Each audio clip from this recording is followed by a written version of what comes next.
Quando ele me mandou embora, com uma sacola nas mãos e a chave da casa jogada no chão, eu não disse uma palavra.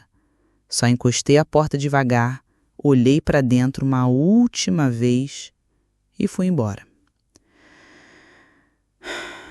Meu próprio filho, o menino que eu embalei nos braços, que eu defendi do mundo inteiro, que eu alimentei até com fome. Aquele mesmo menino me tratou como se eu fosse um estorvo, um lixo esquecido no canto da sala. Eu poderia ter gritado, poderia ter mostrado tudo ali, na hora, mas não. Porque o que eu escondi por 20 anos ainda não era o momento de ser revelado. Agora eu vou te contar como tudo começou. Me chamo Maria do Carmo, tenho 72 anos e fui mãe solo desde os 21. O pai dele desapareceu quando soube que eu estava grávida, me deixou com um bilhete sujo e 20 cruzeiros dentro de um envelope. E desde então foi só eu e meu menino, o Carlos. Ele nasceu frágil, magrinho, com um choro que mais parecia de um gatinho.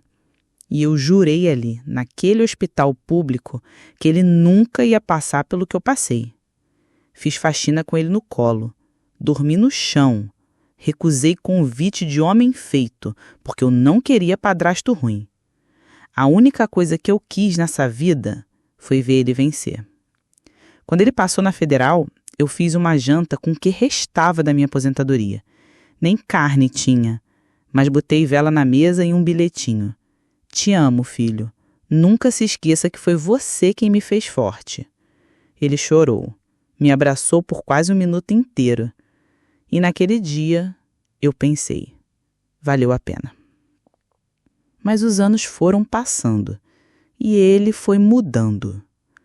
No começo era sutil. Já não me ligava mais aos domingos. Depois, começou a reclamar das minhas roupas simples quando eu ia visitar ele no escritório.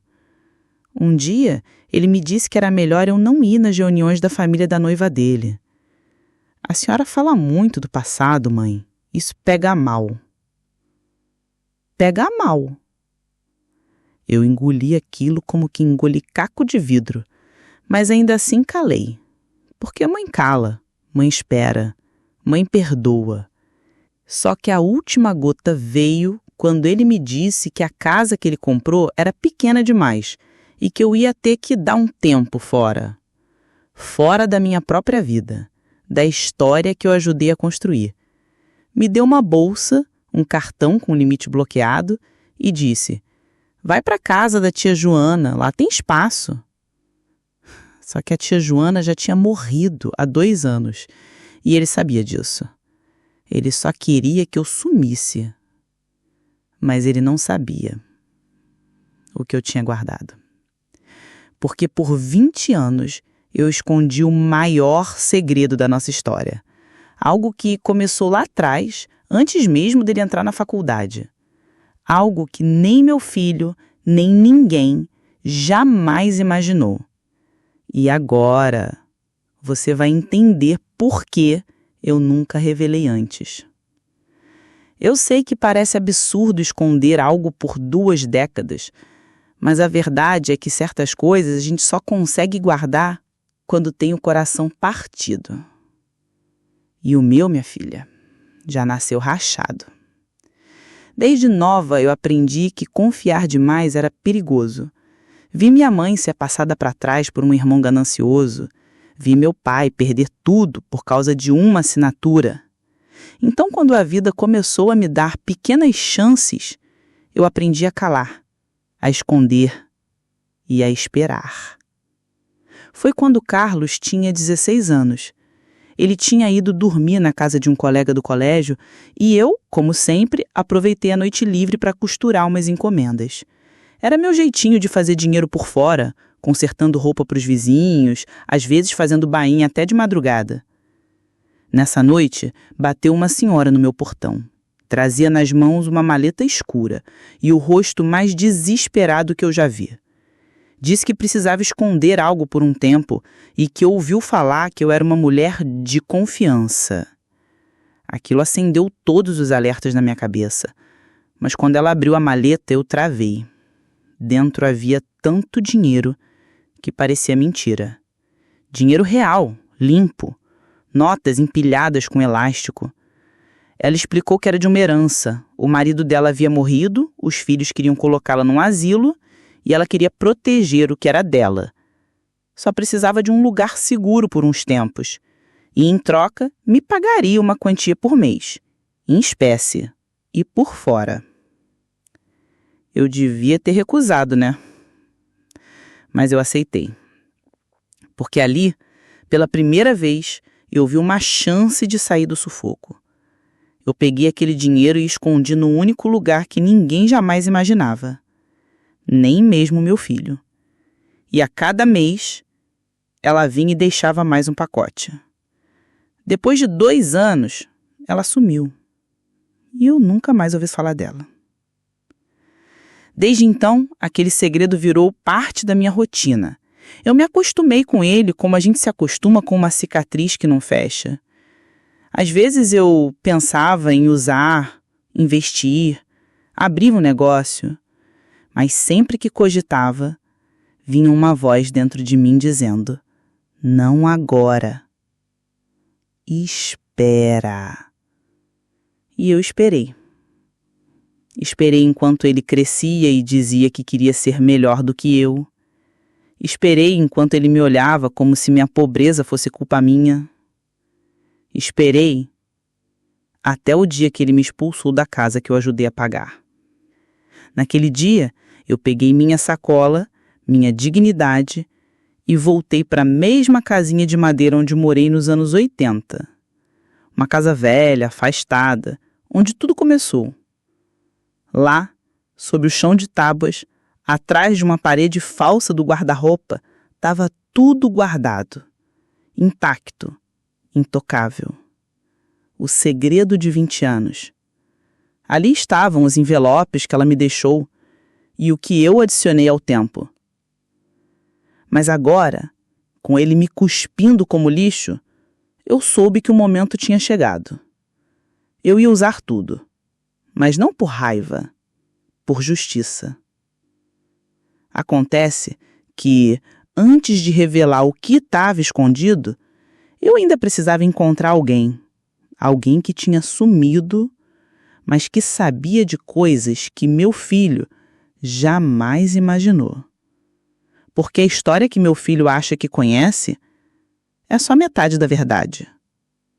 E quando tudo vier à tona, ele vai entender que a pior decisão da vida dele foi ter me mandado embora. A casa era pequena, empoeirada e fazia barulho até quando o vento passava.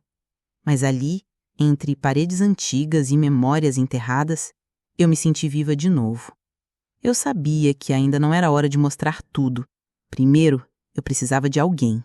Alguém que fez parte da minha vida antes de tudo desmoronar. Alguém que sabia da história. E que, por um motivo que até hoje me dói, sumiu sem se despedir. O nome dele é Silvério. Na juventude, ele foi o único homem que realmente me olhou como pessoa. Quando o pai do Carlos nos abandonou, eu fiquei sozinha com o bebê nos braços e o aluguel vencendo. Foi Silvério que me ajudou a levantar. Ele não era rico, era caminhoneiro, vivia na estrada. Mas sempre que podia, deixava algo no meu portão. Uma sacola de feira, um bilhete, um afago. Quando meu filho começou a crescer, no entanto, ele mudou. Dizia que Silvério era um Zé Ninguém. Começou a tratar ele com desprezo.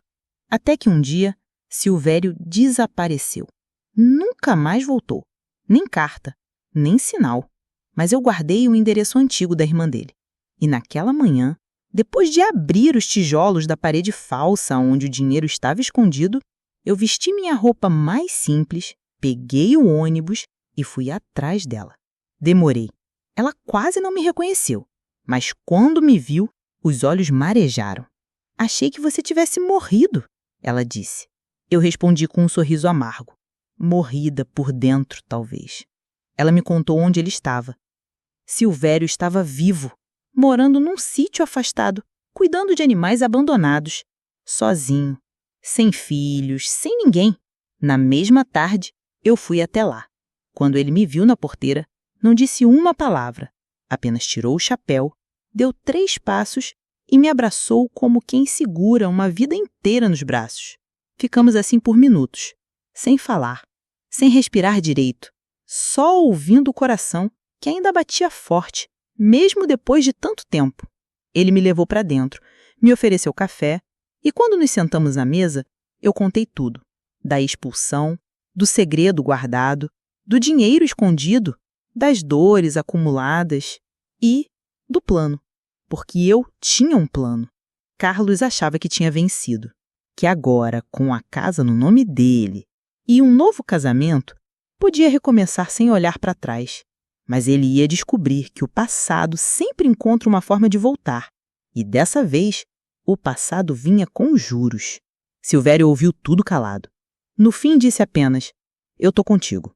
Foi então que voltei para casa, abri os pacotes de dinheiro e fiz a primeira movimentação. Comprei um celular novo, um chip anônimo e contratei um detetive particular. Porque antes de fazer qualquer movimento, eu precisava confirmar uma coisa. Carlos estava escondendo um segredo também. E se fosse o que eu estava imaginando, tudo ia mudar. O detetive que contratei era discreto, experiente e, acima de tudo, honesto. Seu nome era Edivaldo, um homem de voz calma e olhar direto. Quando contei minha história, ele não questionou nada. Apenas anotou o nome do meu filho e disse, dou notícias em 5 dias. Durante esses dias, eu quase não dormi. Não era só ansiedade, era medo. Medo do que eu poderia descobrir. Porque uma parte de mim ainda queria acreditar que, no fundo, o Carlos só estava perdido. Que talvez ele tivesse sido envenenado por essa esposa nova, ou pela ganância, ou pelo ego. Mas o que eu temia era que ele fosse assim desde sempre. E eu não vi. No 5º dia, o telefone tocou. Era o Edivaldo. Dona Maria, a senhora está sentada? Tô. Pode falar. Seu filho está metido com coisa pesada. E pelo que vi, não começou agora não. Meu coração gelou. Ele explicou que o Carlos abriu uma empresa no nome da esposa. Mas quem movimentava tudo era ele. Compras estranhas, valores incompatíveis, saques em dinheiro, depósitos misteriosos. Até aí, nada ilegal, mas suspeito. Muito suspeito. Mas o pior veio depois. Tem mais uma coisa. A senhora conhece o nome Jonas Mendonça? Minha pele arrepiou. Aquele nome não ouvi há anos. Jonas foi o homem que tentou comprar a casa da minha mãe por metade do preço quando ela ficou doente. Um trapiceiro da pior espécie. Um homem perigoso, com histórico de golpes. E agora, ele estava nos registros da tal empresa. Carlos tinha feito sociedade com ele. Aquele era o momento em que tudo virou dentro de mim. O menino que eu criei, que eu alimentei, que eu embalei no colo, estava andando com gente que destruiu nossa família no passado. Gente que só pensava em dinheiro, poder, aparência. E pior, usando o meu nome, minha história, minha ausência, para parecer mais digno do que era. Eu desliguei o telefone e olhei para a parede vazia da casinha. E jurei que ele ia sentir o gosto da própria arrogância, que ia aprender que nem todo mundo que se cala é fraco. Às vezes, o silêncio é só preparação da tempestade. Na manhã seguinte, fui ao cartório, abri um documento antigo, com minha assinatura registrada. Voltei para casa, puxei uma caixinha escondida atrás de uma viga do telhado. Dentro, uma escritura, um contrato e uma procuração antiga, que ele achava que eu nunca mais ia usar. Mas eu ia usar, e com ela ia reverter o jogo. Porque Carlos mal sabia que aquela casa que ele herdou de mim ainda tinha pendências. Uma cláusula esquecida. E agora, ela era a chave de tudo. A papelada estava amarelada, mas ainda legível. Era uma escritura da casa registrada em 1997, quando o pai do Carlos tentou me obrigar a vender tudo para fugir com outra mulher. Na época, o meu advogado incluiu uma cláusula especial, uma garantia. Se a casa algum dia fosse transferida sem meu consentimento direto, eu poderia reivindicá-la legalmente com base num termo que só eu conhecia. Era um daqueles detalhes que ninguém lê, exceto quem viveu cada linha da própria dor. Carlos achava que tinha feito tudo certo. Me pressionou a assinar a transferência quando ainda cuidava de mim, com aqueles papos doces de "para facilitar seu nome, mãe, para quando a senhora não estiver mais aqui tudo ficar certinho". Só que eu não sou boba, eu assinei sim, mas não abri mão da cláusula. E agora ela ia voltar como um fantasma. Voltei ao cartório. Solicitei uma revisão completa da documentação. Mostrei a cláusula. A atendente arregalou os olhos. "Isso aqui muda tudo." "Eu sei", respondi, "e vai mudar." A partir dali, iniciei um processo silencioso. Entrei com uma liminar impedindo qualquer venda da casa sem que o Carlos fosse notificado. Pedi sigilo e mais, solicitei acesso aos bens da tal empresa que ele abriu com o Jonas Mendonça. Porque se ele usou meu nome, meus dados ou qualquer vínculo com a casa para obter empréstimos ou investimentos, ele estava em dívida comigo. E não era só emocional, era legal. Enquanto o processo seguia, contratei uma arquiteta. Comecei a reforma da casinha onde estava morando, mas não contei a ninguém, nem mesmo ao Silvério. Só disse: "Confia, vai ficar bonito." E ficou. Troquei o telhado, pintei as paredes, mandei instalar uma rede nova na varanda e encomendei uma cadeira de balanço, igual a que eu tinha quando o Carlos era pequeno e dormia no meu colo ouvindo histórias. Eu estava preparando o cenário, porque uma história boa precisa de um palco. E então o telefone tocou. Era o detetive de novo. A voz dele veio mais tensa dessa vez. "Dona Maria, descobri uma coisa séria. O tal do Jonas Mendonça já passou por 5 estados. O nome dele aparece em fraudes, falências suspeitas, empresas fantasmas e mais, a esposa do seu filho tem um nome envolvido em 2 processos de estelionato. Um deles foi arquivado, o outro ainda está em aberto. E o Carlos?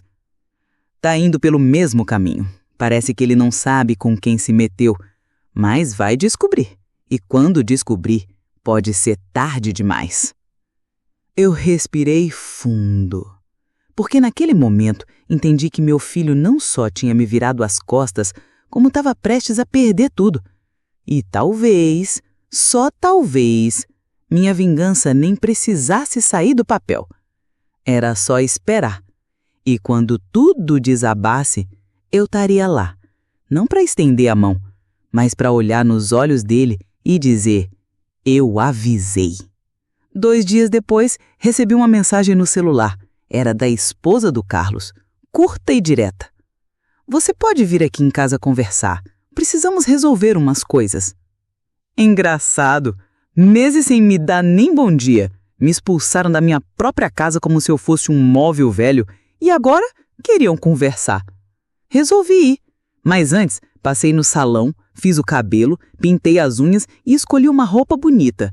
Não por vaidade, mas para chegar com a postura que eles não esperavam. A postura de quem não se encolhe mais. Quando cheguei, fui recebida por ela com aquele sorriso falso de quem treina expressão no espelho. O Carlos estava sentado à mesa com cara de quem não dormia bem havia dias, olheiras, mãos trêmulas. Não me ofereceu um abraço, nem um copo d'água.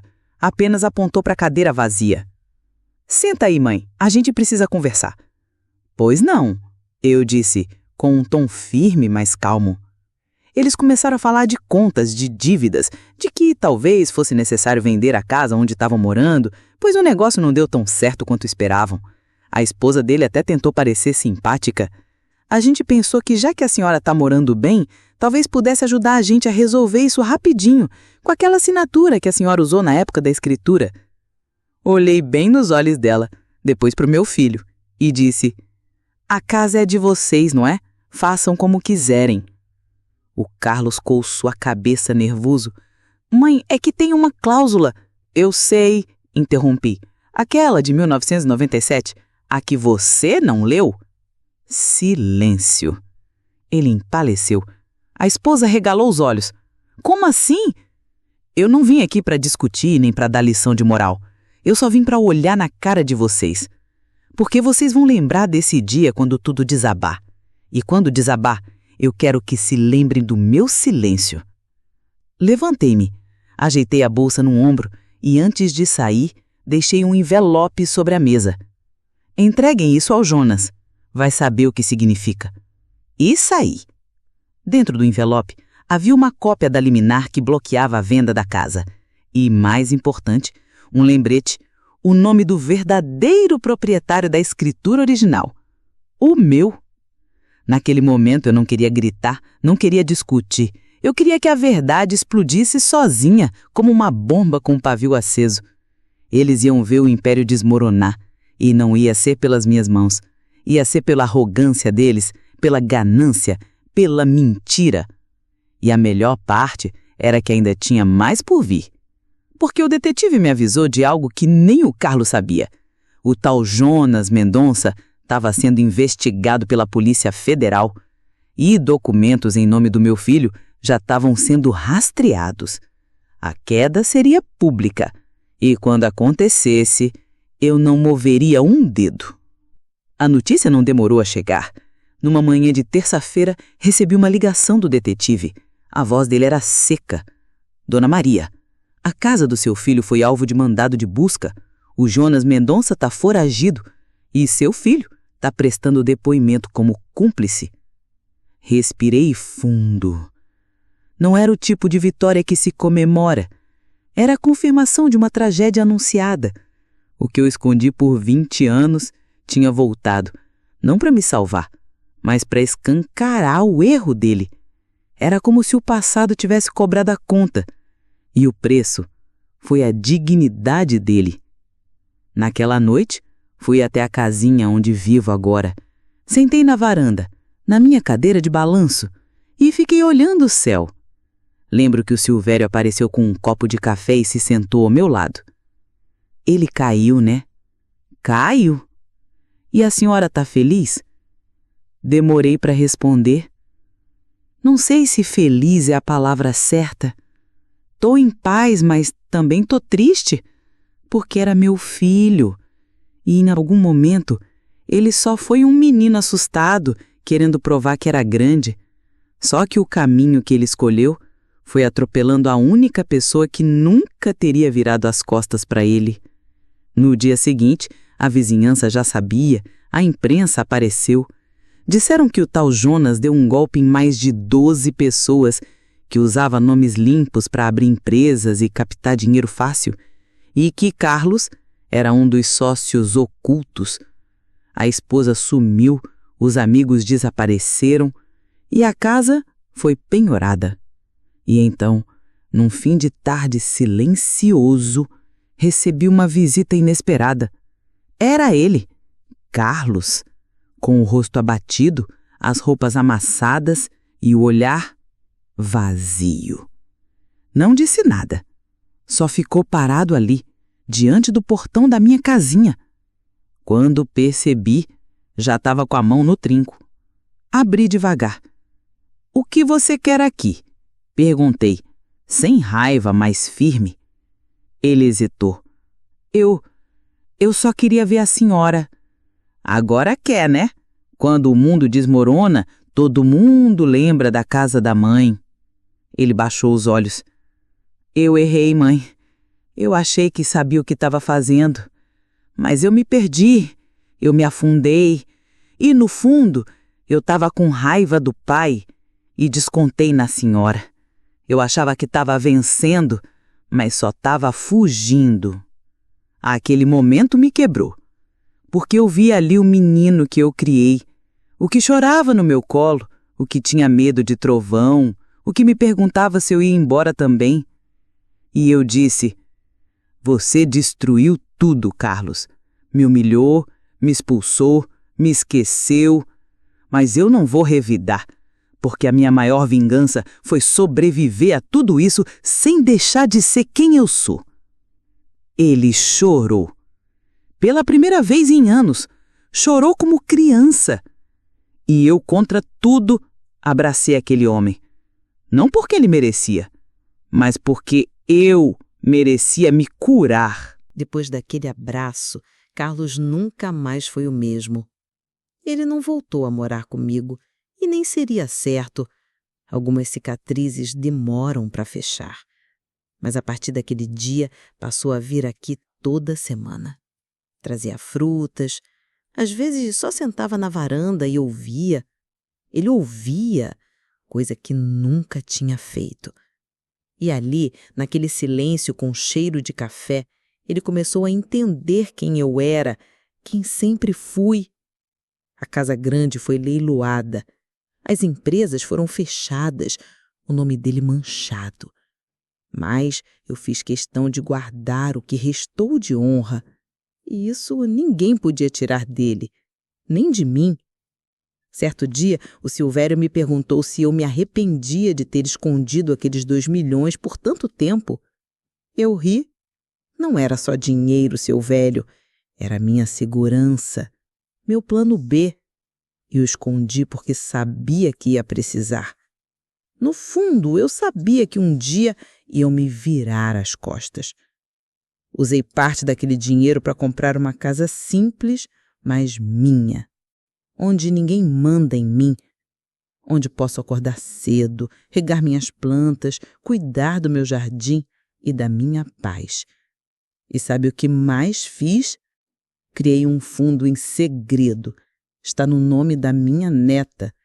Ela só vai poder usar quando fizer 21 anos, mas vai ter o suficiente para estudar, viajar e não depender de ninguém. E o resto do dinheiro, ele perguntou. O resto? Guardei no melhor lugar, longe da vista, mas perto do coração.